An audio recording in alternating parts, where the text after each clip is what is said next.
Hello, everyone. Welcome to the A Train to Sedona broadcast. The A Train to Sedona is also the name of a book I wrote, a memoir about my journey to love and compassion. I wrote it to inspire your journey. You can get a signed copy on lindamarsanico.com on Buy the Book page, also at retail and bookstores. If you want to read the first 7 pages for free, you can go on to Amazon.com. I also have a free gift for you. I call it the cheat sheet for high vibration living, a series of 7 exercises designed to help you bring your energy to a positive place, to bring your thoughts to the present moment. And in this uncertain world, it's wonderful to have this in your toolkit. And you can download a free copy on my website at lindamarsanico.com. I have 2 disclaimers. One, that this broadcast does not establish a professional relationship. And 2, that the opinions expressed on this broadcast do not reflect talkradio.New York City. Today, my guest is Ralph White. Ralph White is the president of the freshly launched new Center for Holistic Learning, New York. He is also the author of the memoir, The Jeweled Highway, On the Quest for a Life of Meaning.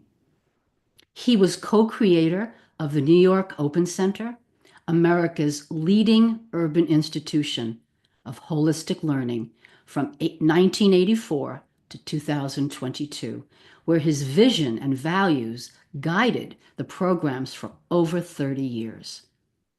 The new Center New York, just like the Open Center before it, will present leading writers and speakers in the fields of wellness, social ecological change, inner development, world spiritual traditions, art, and creativity. Ralph White has presented internationally on such topics as contemporary spirituality, cultural transformation, and the history of the Western tradition. He was editor of Lapis magazine, winner of the Alternative Press Award 2000 from Utne Reader, and taught the first fully accredited course in holistic learning at New York University. He has contributed articles on topics such as alternative community, the National Network of Holistic Centers, the Movement for Legal Renewal, and the philosopher Rudolf Steiner for Dragonfly Media, a network of magazines reaching an audience of 250,000. Ralph White was born in Wales, spent his childhood there, and his teenage years in the north of England. After completing a degree in American Studies at the University of Sussex, he came to the United States from Britain in 1970 as a Fulbright scholar. He was program director of Omega Institute for Holistic Studies in Rhinebeck. And I must tell you, listeners, his biography has so much more that this is a very shortened version. So I want to welcome you, Ralph White, to the A Train to Sedona. Thank you, Linda. Glad to be on board. I wanted to ask you what your early influences were that bring you to where you are personally and in your career. You mean my early influences going back to childhood or adolescence or my early adulthood? Which would you like me to focus on? I'm thinking of adolescence, young adulthood, and onward. Yeah, well, I didn't grow up in a religious and spiritual environment. And I went to a very progressive university in England. It really took my personal spiritual awakening really happened after I'd come to America. and at the age of 21 as a graduate student, and answered an ad for a co-driver down Route 66 to LA, of course I was the first track of the Rolling Stones' first album, Route 66, so I always wanted to travel that. But I had my own spiritual awakening, should we say, in the desert, in the deserts of New Mexico and Arizona. Prior to that, I was more politically and existentially oriented, but then those vast landscapes in the Southwest had a big impact on me. And that's what really opened me up to a deeper perception, a spiritual perception of the world, the silence, the stars, the grandeur of the landscape. A big influence on me then when I left graduate school to really pursue spiritual and esoteric matters and to try to reconcile the intellectual and spiritual aspects of myself was Jung, Carl Jung. C.G. Jung was a huge influence on me in my early 20s. I got more out of Modern Man in Search of a Soul than I did all of Freud and Marx put together, frankly.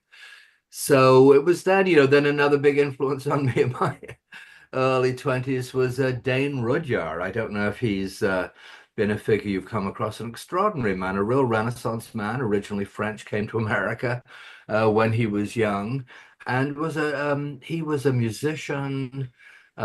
He was a philosopher. He's known mostly as an astrologer today, if he's remembered at all. But he was a wonderful, big picture thinker. One of my favorite books of his was "We Can Begin Again Together," subtitled "A Reevaluation of the Basic Concepts of Western Civilization." Only Dane Rudyard would subtitle a book that. So I would say Jung and Dane Rudyard in my early 70s were big influences on me. And probably if we leave aside the more intellectual element, just growing up, spending most of my childhood on the coast of Wales, the north Mm, coast of Wales, which is very beautiful. We lived not far from the Irish Sea. You could see the mountains of Snowdonia through the window. Just walking on those beaches. Any of our listeners or viewers who know of Dion Fortune, if that's a name, but she was a British writer on the esoteric in the early 20th century.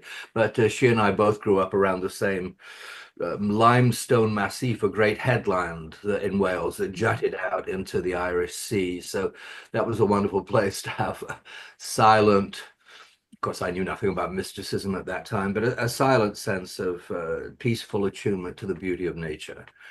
So mm, I would say that, and and of course, I mean, I was living in the north of England in 1963 when the Beatles burst onto the scene. So of course, I grew up with the Beatles, the Rolling Stones, the Animals, all of those guys. I loved them all, and of course, that was a huge. It wasn't so much the spiritual thing, but it was to do with life and vitality, and mhm, it was getting you out of the grim, grimy northern industrial world that I found myself in as a teenager. A soot-covered city that was had been one of the places where the Industrial Revolution began. So it was a very repressed working class environment and a very grimy one, with where you had the 60 chimneys merging with the fog and mist coming down from the mm, Yorkshire moors that you would remember from Wuthering Heights and that kind of thing. So that rock and roll was a huge injection of vitality and freedom into what was a grimy and not very happy world that I resolved I needed to get out of there, which I did by getting to university, which was rare in those days in Britain among the kind of people I grew up in. And then on to America as a graduate student because I did American studies as my degree in England when that was a very rare thing to do. It was a lot more fun studying America in the late 60s than it was mhm, writing another paper on Chaucer or Milton or Shakespeare. We don't need mhm. another one of those. So yeah, does that give you a sense of some of the influences? Yeah. Yes. Of course, the British invasion was a wonderful invasion for us. They did Yeah. bring such vitality. And I remember reading that the Beach Boys from California said, "Oh my goodness, the Beatles are coming over. We're in competition. We have to produce some good music." So we had a Yeah. lot of good music at that time. Oh wow, yeah. That was the best thing about being a teenager or a young person in the 60s was the music, yeah. And even on into the mid 70s too. So yeah. So what would you say the role of spirituality is in your life? currently and in your adulthood? Well, it's central, you know. I mean, I was a sort of alienated teenage existentialist personally who didn't see a lot of meaning in the world. You know, my father was in the thick of the First World War, landed in Normandy, and my grandfather was in the thick of the First World War, was mustard gassed at the battle. Mm, You know, I'd been aware of a lot of horror in the 20th century, and how could there possibly be some deeper level of spiritual reality in a world that permits this kind of tremendous violence? The notion of God that I was brought up with didn't make any sense, and I'd sort of moved on from that by the time I was 13 or 14.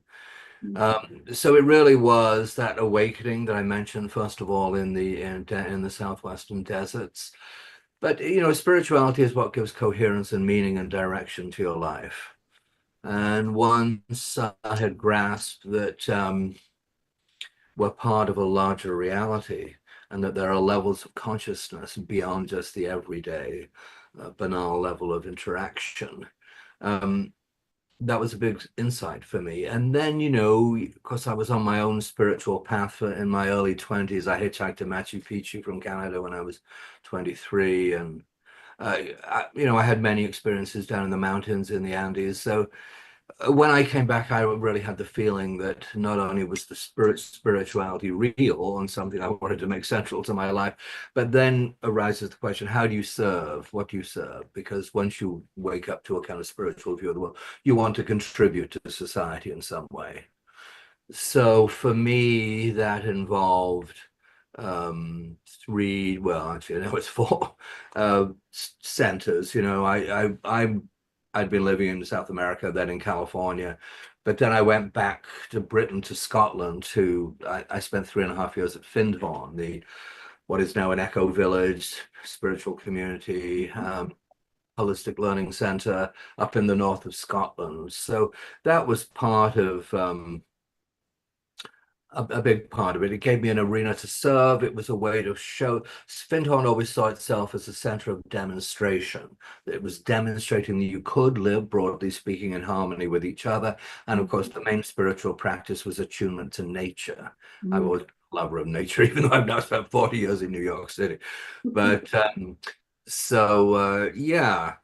So the spirituality is it's central, it's core to my worldview, it's core to my meditative practice, and it's core to my basic impulse to be of value and service to the world and to try to contribute to an awakening of consciousness that takes us to in a more holistic, ecological, and spiritual direction, because that's been clear to me now for 45, 50 years that that's the way we need to go. mm, I had when I'd been up in the Andes for months and came down to hitchhike down to sea level again in Peru and saw an industrial city. It wasn't a big one at Arequipa, but I saw a westernized industrial city after being in the mountains under the stars for months.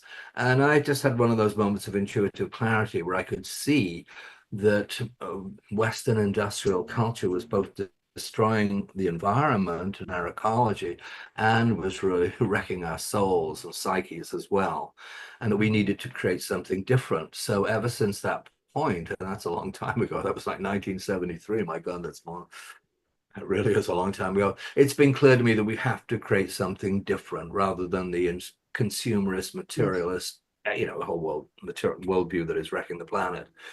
So I've been, you know, pretty much dedicated since then to trying to bring in the kind of ideas and practices, etc., that can awaken us to that larger spiritual, holistic, and ecological understanding of the world that we need for a sustainable future.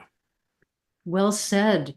We are taking a break right now, but Okay. coming back, I read that in the world of holistic learning, you are considered the most knowledgeable person in the world. So I want to come back. Somebody wrote it on your website. We did? Oh my Yes, I thought, whoa, God. this is quite something. So when we come back, listeners, I want to ask Ralph about this, but we need to Well, it take a wasn't me. break. I didn't write it. Um, okay. Are you a conscious co creator? Are you on a quest to raise your vibration and your consciousness? I'm Sam Leibowitz, your conscious consultant, and on my show, The Conscious Consultant Hour Awakening Humanity, we will touch upon all these topics and more. Listen live at our new time on Thursdays at 12 noon Eastern Time. That's The Conscious Consultant Hour Awakening Humanity, Thursdays 12 noon on talkradio.nyc. Are you a high-achieving, growth-oriented leader? Are you interested in developing your authentic leadership while creating a healthy, inclusive workplace? Hi, I'm Dr. Mira Brancu, host of The Hard Skills on talkradio.nyc at 5 p.m. Eastern on Tuesdays, where we discuss how leaders develop the hard skills needed to make a greater impact. We interview experts, have live coaching, and tackle these challenges. Listen to The Hard Skills on Tuesday at 5 p.m. Eastern on talkradio.nyc. You're listening to Talk Radio NYC. Uplift, educate, empower.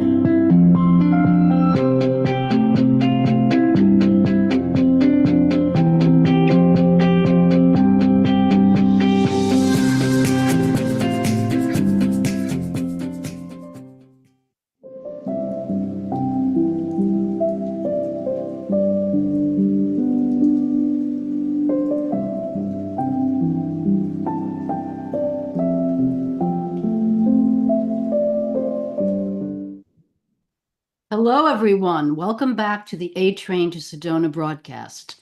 I'm Linda Marsanico, today with my guest, Ralph White. Now, Ralph, for our listeners, would you say something about what holistic learning can be defined as? Well, you could say that, the classic definition of holistic is the integration of body, mind, and spirit. But it goes more than that. Holistic learning also deals with becoming a whole person, integrating all those aspects of one's being, but also engaging with the world. And how do we live in a more holistic, conscious relationship with the world? So, an ecological worldview is just the other side of the same coin of a holistic worldview. And it exemplifies the interconnection of life. Ecology is that sort of classic holistic science that shows that when the moth eats something over there, it affects the frog over there. Everything is interrelated. That's one aspect of a holistic worldview. The more personal is the body, mind, spirit aspect that I mentioned. So it's all to do with reaching our full potential as human beings and developing a healthy relationship with the natural world around us.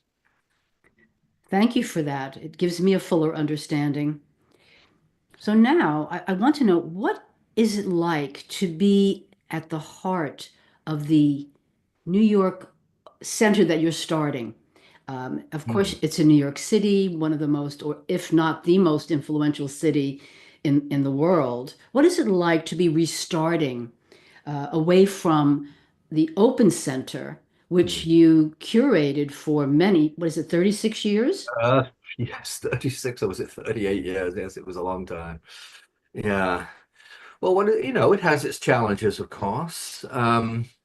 I didn't expect to be 40 years after I started the Open Center with my old friend Walter Beebe. I didn't expect to be doing it again at this age. But it's a different time. We're not so much looking at the old model. The Open Center had a building, on Yes. Street and then on 30th Street. We're not working. We're using different spaces now. We're not putting out a 88-page catalog and sending it out to 80,000 people every 4 months. We can have a lot of our meetings on Zoom online instead of in person. And there's the different formats, purely online, purely in person, and hybrid, where you actually have people there in person, but you can also beam it out all over the world. We learned during the last few years of the Open Center how big an audience there is, of course, when you go hybrid.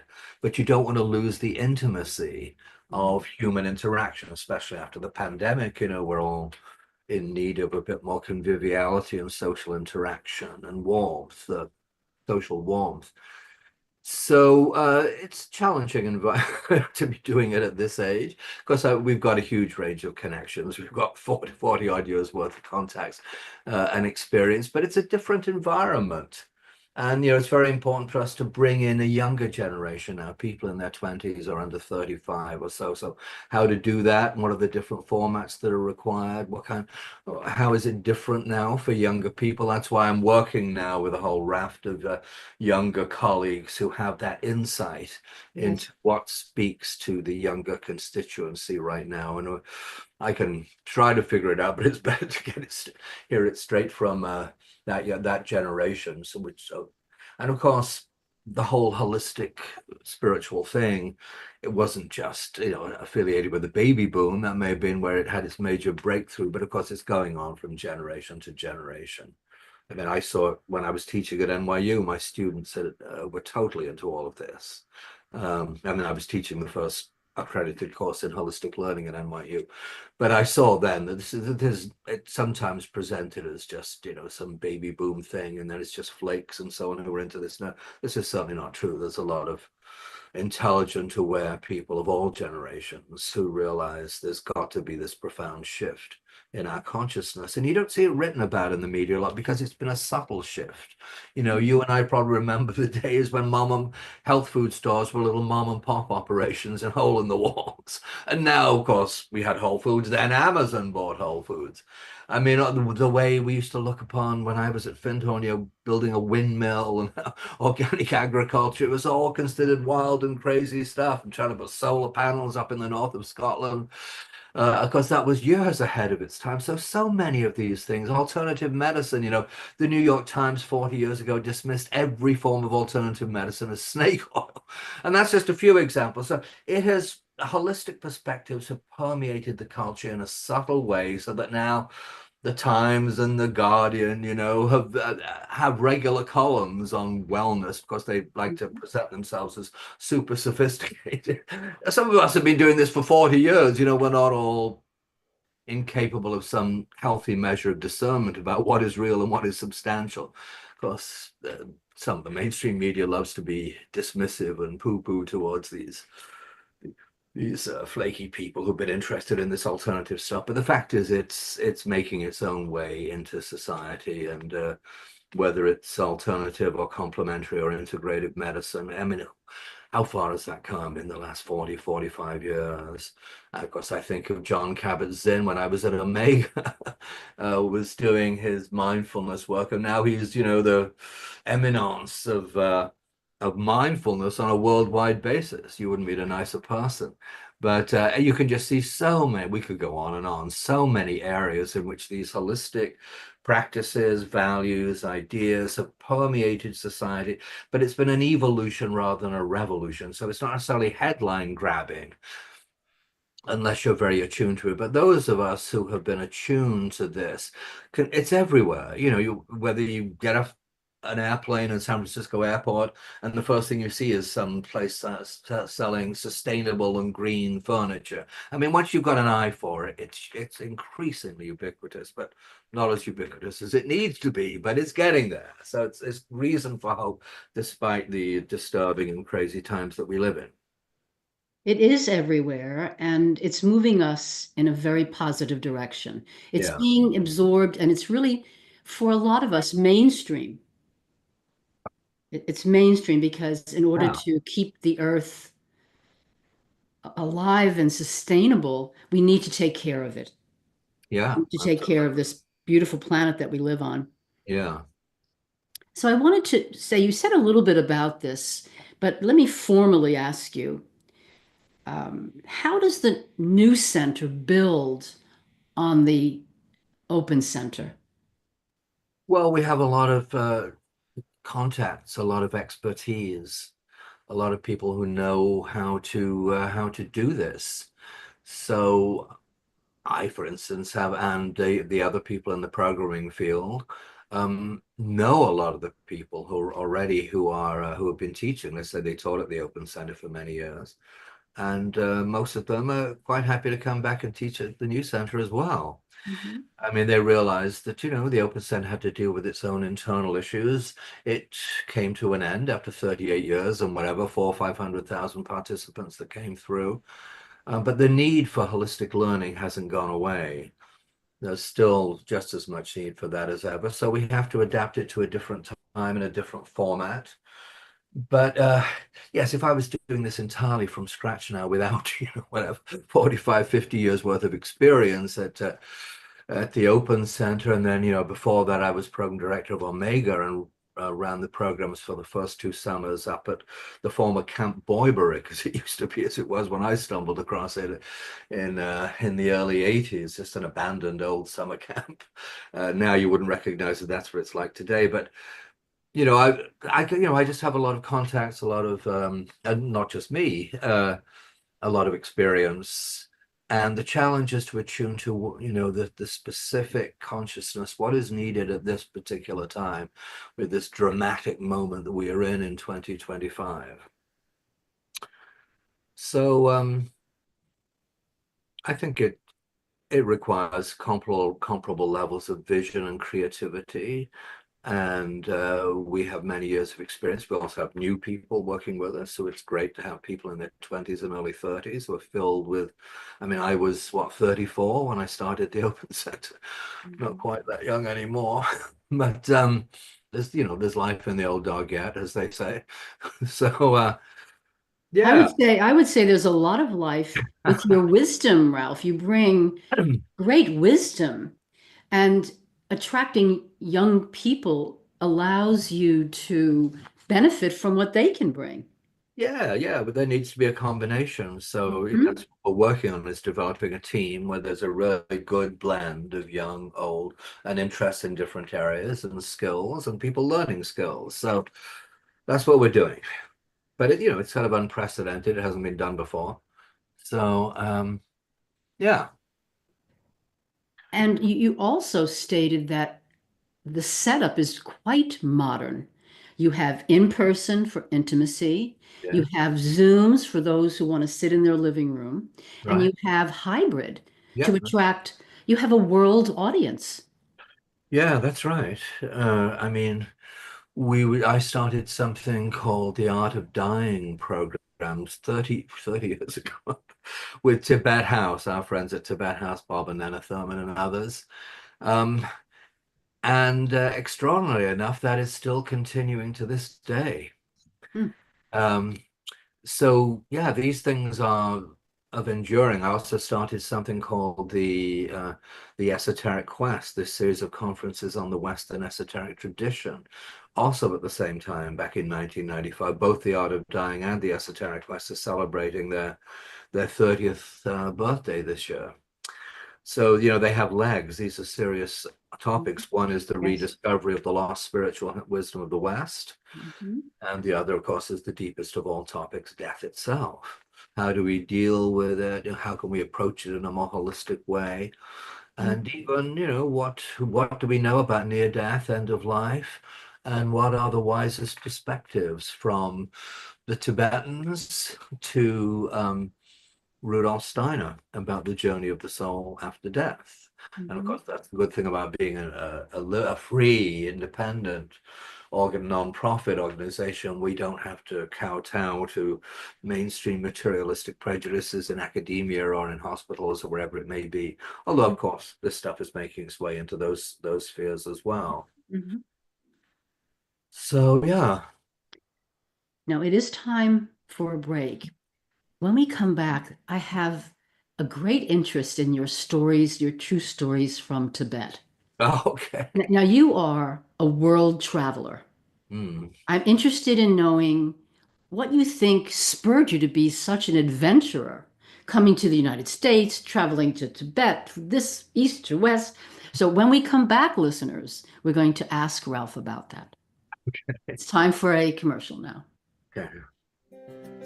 Were you an essential worker during the pandemic? If you needed to learn stages of epilepsy, did you depend on advocates? Did you use new innovations to cope with mental and neurological issues? Maintaining high quality of life and keeping good mental health are what we all strive for. I'm Frank R. Harrison, host of Frank About Health, and each week top healthcare influencers, professionals, and innovators answer these questions and more. Stay tuned on Thursdays at 5 p.m. on talkradio.nyc, and I will continue to be frank about health with all of you. Are you a conscious co-creator? Are you on a quest to raise your vibration and your consciousness? I'm Sam Leibowitz, your conscious consultant, and on my show, The Conscious Consultant Hour, Awakening Humanity, we will touch upon all these topics and more. Listen live at our new time on Thursdays at 12 noon Eastern Time. That's The Conscious Consultant Hour, Awakening Humanity, Thursdays 12 noon on talkradio.nyc. You're listening to Talk Radio NYC at www.talkradio.nyc. Now broadcasting 24 hours a day.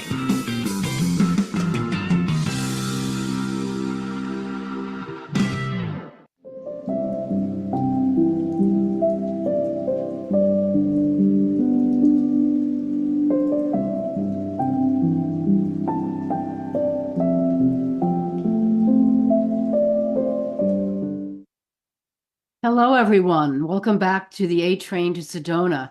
I'm Linda Marsanico with my guest, Ralph White. Ralph, please unmute yourself. Now, before we left for commercial, I showed an interest in Ralph's being such a world traveler, an adventurer. Ralph, what influenced you to be this adventurer? I'm just that kind of a guy. I've always wanted to see the world from a very early age, and I did when I was young. I felt extremely claustrophobic. I spent my first 4 years in these just sort of working class row houses in Cardiff, which is the capital of Wales. It was very, very claustrophobic in those post-war years with the bomb sites and the poverty in general. I just had an impulse to see the world. My nightmare was that, when I was living in the north of England in that industrial town, Huddersfield, in the 60s, I wanted to get out of there. And my nightmare was that I'd be stuck in there, like so many generations of people who'd been working in the factories, that's where, and the mills, the textile mills, that's where the Industrial Revolution had been going for 150 years. So I couldn't actually it's just, I had, I remember living in Vancouver in 72 and seeing a picture of Machu Picchu on somebody's television. And of course, nowadays, everybody knows Machu Picchu. But although all those years ago, I was like, what is that? Here I am for my age, a relatively well-educated person, but I never even heard of Machu Picchu. And I just went, wow, what is that? And I said, I've got to go there. So a friend and I just decided to hitchhike there. We didn't have the money to fly there, but yeah, we hitchhiked there. It took us 6 months, and then I ran out of money and lived in Colombia for a year, which was quite a memorable experience. But also, I've always had a fascination with Tibet. Of course, when I was a boy, Tibet was still the mysterious land of snows. You hadn't had the Chinese invasion. And there was something there, just like there was something in those ancient, in the pyramids in Teotihuacan outside Mexico City. I didn't even know the largest pyramids in the world were in Mexico, not in Egypt. All those pre-Columbian cultures and then Tibet and stuff, old forgotten mysteries. I just had the sense that the modern materialistic worldview that was offered us through contemporary education didn't look deeply enough. There were all kinds of ancient civilizations that needed to be understood and respected. And so I think that was, but more than anything, it's just an urge, it's an urge to embrace the world. I remember meditating at the Open Center after the first 5 years, and it just came to me, I need to go around the world. And I always wanted to do that. So I took a sabbatical from the Open Center and went around the world for a year and absolutely loved it. That's where I had that adventure in Tibet. It's just, I don't know what, I think some people just have that itch, if you want to call it that, maybe, or that, impulse just to just to get out there and embrace the world and see it and to live it as fully as possible.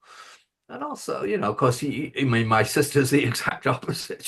She spent her life she's still in that town in the north of England that we went to when I was 9. She married a French guy, so she does have a larger view of the world. She gets away to France quite often. But it's just me. I mean, it's not like it was something to do with our family. It's just my particular chemistry or my spiritual orientation. But it's just an impulse to embrace the world and to live life as fully as possible. That's inspiring. Now, I want to cite the story, A Walk on the Wild Side of Tibet, published in Tibet. True Stories, Traveler's Tales, 2003. So you published this in 2003? Right. Yes, I guess that was 2003, yeah. And I would imagine your walk on the wild side happened a bit before then. So can you share that story, if you don't mind? Yeah, sure. Well, it was actually 1989. Ah, And I had taken that sabbatical and I was traveling around the world. And I spent a month in the Nechung Monastery in Dharamsala, which is where the Dalai Lama's government in exile is in northwest India. So that's the real Tibetan center of Tibetan culture outside. And outside the country. And so I had, thanks to a connection with a friend, I had spent a month in the Nechung Monastery, the monastery of the state oracle. Really, virtually the last surviving oracle in the world, where the Nechung Chogyam, the Nechung deity, the protective deity of Tibet and the Dalai Lama, actually speaks through a monk. And I happened to be there in my little room, and I'd wake up in the morning, I'd hear these deep chants, that's Tibetan, and the blasts of the trumpets. And it turned out to be a 5-day ritual invoking Peha Gyalpo, the protective deity. So I asked if I could go down there and meditate with them. So I just sat at the back while the monks, it's a working monastery with virtually only 1 or 2 Westerners there, while they did this ritual. And anyway, obviously I didn't contribute. I just sat there and tuned into the vibe.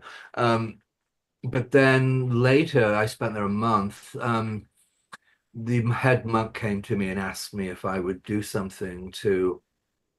They needed help getting something into Tibet, and it was impossible for Tibetan to do it. They were just examined too closely. He'd heard I was planning to take the first flight of the year. I think it was May 1st from Kathmandu to Lhasa, but it was 1959. So anyway, he asked me, would I take this material into Tibet for them, and he said they put me under the protection of the Peha Gyalpo. They put a kata scarf around my neck, and I said, sure, I'll do it. I thought I'd just fly into the airport and it'd be confiscated or whatever. Ralph, did you know what the material was? Yes, I did. But, okay. Yeah, and but it was all in Tibetan, so I couldn't read it. So, I knew the general thing, but I did, obviously I can't read a word of Tibetan. So anyway, what happened was it was 1959, so there were uprisings against the Chinese because it's the 30th anniversary of the Dalai Lama's flight in 1959 from Tibet. And just merely to demonstrate in favor of that, to hold up a cardboard box with a Tibetan flag chalked on it was enough for people to be killed. So there was a lot of repression going on in Lhasa. So all Westerners were thrown out of the country, so there'd be nobody to see it. And so it became impossible to fly into Lhasa for that. So it looked like it would be impossible to do what I promised to do. But then I met somebody, a Chinese Canadian guy actually, who was doing a book on trekking in Tibet. People had just been allowed to enter Tibet and to trek around Mount Kailash. And he told me about a route into eastern Tibet, last done in 1923 And there was an article about it in the National Geographic of 23 or 26, something like that. Joseph Rock, a real explorer, had been to the land of the Yellow Llama, about Tibet through from Sichuan. So to cut a long story short, that's what I wound up doing. I wound up crossing into going to Sichuan, Yunnan, Luku Lake, crossing the mountains over there into eastern Tibet. You know, people think of Tibet as a flat plateau, like, well, with monks and monasteries, but eastern Tibet is called the land of four rivers, six ranges, four of the great rivers that water the whole of Asia, all through a fairly narrow area. So it's got huge valleys, the deepest valleys I've ever seen. And the people who live there are the Khampas, Khampas, and they're the wild Tibetan cowboys and warriors. All the men have long hair. They all have a lot of jewelry. They wear cowboy hats. Most of them have swords, and some of them they have crack shots, and they're considered some of the finest horsemen in Asia. They protected the eastern borders of Tibet for a long time.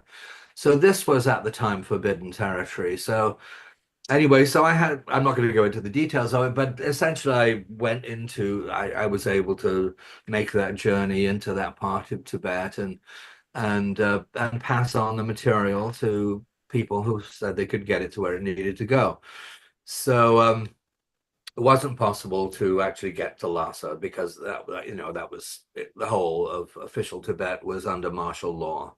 But those borderlands there of eastern Tibet, Kham, and which were basically they were Tibetans considered that part of Tibet, and then of China sort of appropriated it and announced that it was part of Sichuan instead. But yeah, that's what I did, and I managed to do it and get out in one piece. But when I got back, when I had left to go into the mountains, the whole Tiananmen Square thing was just brewing. I didn't know what would happen. And it was only when I got back from the mountains into China a month later that I found that the Tiananmen Square massacre had taken place. I had no idea. I was concerned I was the last Western person left in China because I couldn't see anybody else. But there were still a few left. But yeah, I saw the aftermath of Tiananmen Square and the smashed windows and the burned out buildings of Communist Party headquarters and so on. And of course, that's all been, I would say, in China, of course, it's been covered up. And China today is a very different place. You know, I actually was invited back to China some years ago before the pandemic and to meet some of the holistic pioneers. I gave the opening talk at the first international holistic wellness forum outside Beijing. You know, it was like an hour outside, a half outside Beijing. It was a total recreation of 17th or 18th century Beijing. I mean, there were pagodas, there were lakes, there was even a functioning monastery there. It was an extraordinary experience. To walk around there at dusk, you really felt like you were back in 17th century China or something like that. Anyway, so that was, and I met a lot of, thanks to a Chinese friend of mine who took me around the country and introduced me to a lot of holistic pioneers. You know, there's an awakening going on in China, which we never see written about. You've got, you know, Maslow's hierarchy of human needs, but you've got a couple of 100 million people in China lifted out of pure subsistence. And so they can engage with larger questions, education, self-actualization, and all that kind of thing.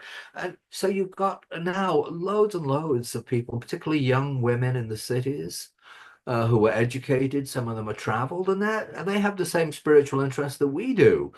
You know, I mean, in all those years at the Open Center, I always wanted to be very multicultural and include all the cultures and the coherent spiritual paths. But, you know, one tended to forget 22% of humanity. You know, those Chinese, they're over there doing their thing. It's communist, spirituality is repressed. You know, all they're interested in is military power and you know, economic growth and producing more cars and all the rest of it. But it's not true. They're just like us. And there are a lot of wonderful people. So, you know, what made me feel ultimately, I don't know how many generations it's going to take, but ultimately there is a spiritual awakening happening in China. And of course, they're heirs to a phenomenal heritage. I mean, the government is not being so oppressive about indigenous stuff like Taoism and Buddhism to some extent. And of course, they love Confucianism because it supports hierarchy and all the rest of it. But that's one of my hopes for the world, is that China will eventually reawaken to its amazing spiritual heritage. Yes, thank you for that. Now, we need to take a break. When we come back, I'm interested in what was your mood, your feelings when you were trying to bring this material, as you had promised, uh, to where it needed to be brought. You didn't get to Lasso, but you did have this mission. And I'm wondering about the reflective Ralph. What was the experience like? But we do need to take a break. And when we come back, listeners, we're going to hear a deeper, a reflective Ralph White.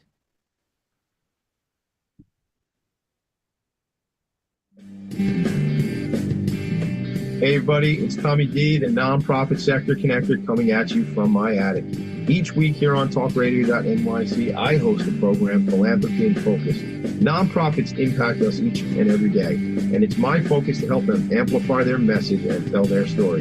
Listen each week at 10 a.m. Eastern Standard Time until 11 a.m. Eastern Standard Time, right here on talkradio.nyc. Hi, I'm Linda Marcanico. The A Train to Sedona is a memoir about my journey to love and compassion. It's also the name of my new broadcast on Wednesdays at 12 noon. When we are spiritual, we embrace possibilities and ideas, which strengthen our mind, body, spirit, health, and wisdom. On the A Train to Sedona broadcast, I plan to interview guests who embrace these expansive practices. Join us on Wednesdays at 12 noon on Talk Radio New York City. You're listening to Talk Radio NYC at www.talkradio.nyc. Now broadcasting 24 hours a day.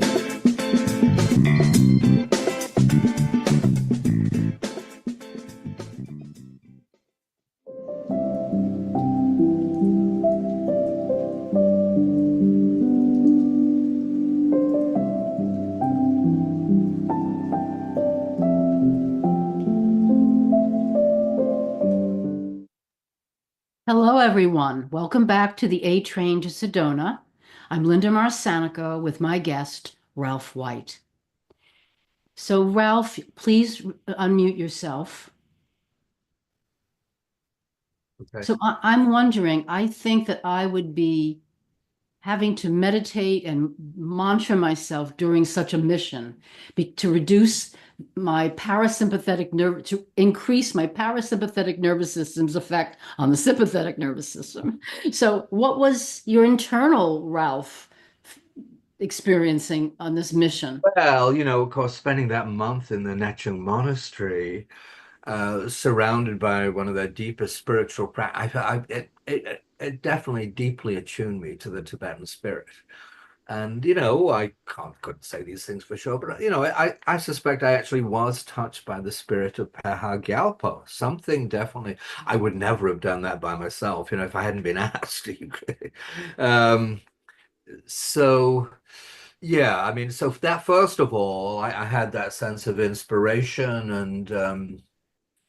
and conviction that this was something worth doing, although I thought I would just be flying in initially. During the actual month or so that I was in the Himalayas there in the borderlands of eastern Tibet and Yunnan, there was no time. It was so exhausting physically. We were up at such high altitude. I was up at 12, 13, 14,000 feet a lot of the time, and there were no maps. I had an old 1919 map from the heyday of the British Empire. So it was more a question of endurance.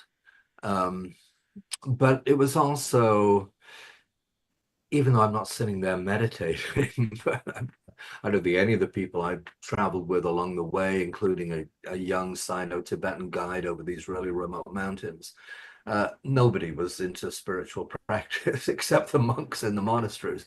So it was more a question of just being surrounded by this stunning beauty. Mm. I remember being way up on this mountain ridge, and suddenly this gorgeous, perfect cone-shaped snow-capped mountain appeared in the far, far distance to the east. And the Tibetans all shouted, shouting Gongashan, Gongashan, the holy mountain, which was surrounded in mists. I don't know, a huge percentage of the time, and it rarely revealed itself. And I happened to be there, so suddenly I'm gazing in wonder at this gorgeous mountain I'd never even heard before. I mean, it looked like it was, as high as Everest, or virtually. It isn't, but it rises up from a much lower level than Everest, so it's striking. So I was surrounded by that kind of beauty. And also, the Tibetans I met were so charming. They're so gracious, so helpful. So yeah, I didn't. I can't, I must have meditated a few. There were definitely a few. Oh well, no, actually, there was a moment. Yes, now that I recall it. Yes, in that Tibetan story where I'd come down into this village, it was felt like a pretty criminal village. The people there were really seedy. I wanted to get out of there as fast as possible. This is somewhat still in the Chinese speaking world, and I needed to leave fast, just get out. So I started hiking along this remote trail by the side of a river, and it seemed to come to an absolute dead end. And it looked like, well, what am I going to do? I can't go back to that village. This looks like a complete dead end. And so that was a moment where I did draw upon my years of meditating, and I did find a comfortable rock to sit on and meditate and just chill out and just relax, calm, just go forward. I walked another, whatever, quarter of a mile forward. It was clear the river just took a 90-degree turn. It wasn't an absolute dead end. The river turned and the path by the river turned as well. And then a few minutes later, a young Tibetan on a white horse rode up. And obviously we can only exchange a few words, but I told him what I was going, Dao Chang. He says, Dao Chang, there. And so that was the one time I really remember drawing upon my meditative resources to get out of what felt like an extremely stressed and tight corner. Yes, interesting how what seemed like a dead end was an opening. And you know what that reminds me of? I don't know whether you read Harry Potter. I read all I of read one. I think there were 8 or 9 books. And in the early books, Harry talks about the Marauder's map. And it's a map you take, which is blank. It doesn't show up until you make a decision. And then when you make a decision, your path is shown. So when you see that, what you think is a dead end, and it's an opening to a river, and then a, a being, a person, a man on a white horse shows you the way to your destination, it sounds magical to me. It was just a huge relief to me at a time, from high stress to major relief. I mean, I was still a long way from where I needed to be, but at least I was going in the right direction. And did you have food with you and water? Yeah, well, or I just, got food from the villages that I passed through. Water, because you had to have little, purifying pills if you're drinking water out of streams. Unfortunately, I never got sick on that whole month because I was scrupulous about using water purification pills. I ate some pretty awful food, though. The people who live on those borderlands of China and Tibet live in such poverty. I mean, just there's nothing to eat in those villages except, I mean, of course, this is 30 years ago or more, but they live, just white rice and luncheon meat, spam. I mean, just you start fantasizing about just an egg. Can I just have an egg? And it's nothing there. So I feel a lot of compassion for those people. We're up in these remote villages, felling trees and in the mountains, and surviving on virtually nothing. And yeah, some of the young Tibetan guys I met were just sent there after they graduated, no choice. They just had to man a remote outpost in Tibet with nothing going on around them, nothing to do except a ping pong table. I mean, sure, by now they probably have the internet, but all those And years cell phones. yeah, it was a very isolating life. I have nothing, the Chinese people I met were, most of them were perfectly friendly and helpful. And I felt a lot of compassion actually for the very limited lives that they were forced to leave and only allowed to go back and see their families, even their wives, twice a year. From the remote areas? From the post that they were sent to along the road between Litang and Batang. And Fascinating, all this. and what little we know. And so Yeah, thank well, you for your I really service. hope, one hopes, of course, the worst scenario for the 21st century would be a hot war between the US and China. I mean, that's the last thing we want. So any kind of citizens diplomacy, as it used to be, just any kind of interaction between us and the Chinese people, it's greatly to be supported and favored. I agree totally. I want to recite one of your quotes from your website. You speak about, quote, creating a more holistic, ecological, conscious, and just society. And it sounds like your life has focused on that. Well, yeah, I mean, what else is there to do? I mean, you want to have fun, of course, and you want to enjoy life as fully as you can. But yeah, I mean, that's really been the guiding impulse in my life since I had, that my own awakening in the deserts of New Mexico and in the Andes and so on. So yeah, that's what it's all about. That's what I want to do, and I can't say it's been a vehicle to a great deal of material prosperity, but that's never been one of my goals. It's to do what you just said there. So yeah, it's challenging. It ain't easy. I mean, you're going against the grain, even now in 2025, let alone compared to 40, 45 years ago. We're still going against the grain in general of mainstream society, but it's more and more widespread. And there's more and more receptivity to it. And there are also plenty of contrary forces as well, to say the least. And but we're not going to give up because we know that this is the way the world needs to go for a viable and sustainable future. Yes, indeed. Ralph, how can people find you? Well, there's the New Center's website, newcenterny.org. I'm going to be doing actually the 30th anniversary Esoteric Quest conference in Switzerland in September. It's an esoteric quest for the Mountain of Truth, Monte Verita, which is where the counterculture was born at the beginning of the 20th, 1901. It didn't start in California, as most people think in the 60s. It actually started on the shores of Lago Maggiore in 1901. All the things we associate with the counterculture were all being pioneered then. And we think of people like Herman, many of us have read Herman Hesse, at least maybe it's just my generation, but we all loved Herman Hesse. But I do. Herman Hesse, Isadora Duncan, all these amazing people were all there at this Monte Verita, the Mountain of Truth. And we're going to start off at the retreat center that Jung himself used many times, Eranos, which is just on the shores of the lake, where a lot of the most brilliant minds before the 60s, before psychedelics, in between the 30s and 50s, these extraordinary people would gather with Jung and the Eranos retreat there to understand, the way archetypes, the collective unconscious, mythology, that deeper understanding than just mainstream academic philosophy and purely materialistic world conception. So yeah, so there's esotericquest.org. The Art of Dying, we're currently reimagining. We're going to relaunch the Art of Dying programs in September, but there's artofdying.org. And then there's my own website, ralphwhite.net. And then I want to point people towards, if there's any viewers or listeners out there who are involved with a holistic center of some sort.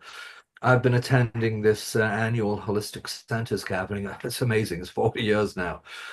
But we're going to be doing it at a retreat center called the Guest House Retreat Center in Connecticut.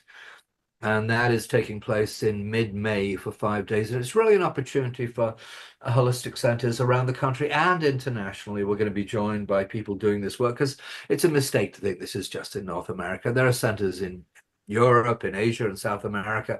And it's a fine way to put your finger on the pulse of what's happening in the whole holistic movement, for want of a better phrase. And it's a meeting of just very convivial, very relaxed, very candid. It's about speaking openly and honestly. And we didn't do a gathering last year because different things were happening, but I'm looking forward to just talking to peers again. What's going on? What works? What doesn't? What are you seeing? Mm-hmm.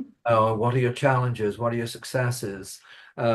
So I want to encourage. I don't think they have a website. If you go, I think Guest House must have its own retreats, its own website, but I know they have a Facebook page for the center. So But if you, also, Ralph, they can reach out to you because you have a yeah, contact me. yeah, that's right. You can reach out to me through my website, and I can put anybody in touch about the center's gathering in mid-May in Connecticut. But if you're running a center, because many people, when they start centers, they can feel very alone.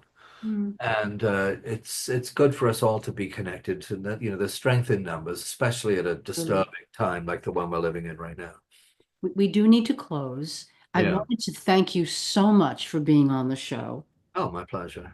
And I wanted to say, listeners, that next week I have as my guest Stephanie McAuliffe, who writes about the energy of boundaries and the divine feminine. See you next time. All right. Thank you, Linda.